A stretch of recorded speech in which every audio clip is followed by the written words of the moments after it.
మన దేశంలో ప్రతి సంవత్సరం 1.5 కోట్ల మంది స్టూడెంట్స్ కాలేజీ నుంచి బయటకు వస్తున్నారు. డిగ్రీ సర్టిఫికేట్లు చేతిలో పట్టుకొని.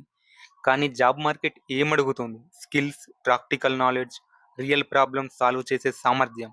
మన ఎడ్యుకేషన్ సిస్టమ్ ఏమిస్తుంది? 10 ఏళ్ల పాత సిలబస్, ఓవర్‌లోడెడ్ థియరీ, పాత మోడల్ పరీక్షలు తప్ప.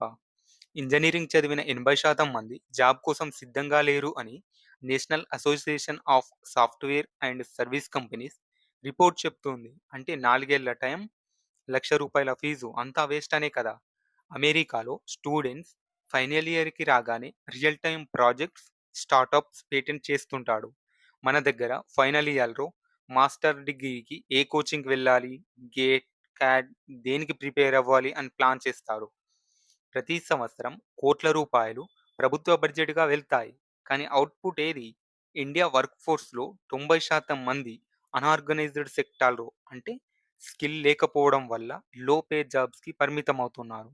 మన దగ్గర ఎన్ని డిగ్రీలు ఉన్నా స్కిల్స్ లేకపోతే, మనం నేర్చుకోకపోతే, టాలెంట్ ఇంపోర్ట్ చేసే దేశాల ముందు మనం ఎప్పుడూ రెండో వరుసలో నిలబడతాం.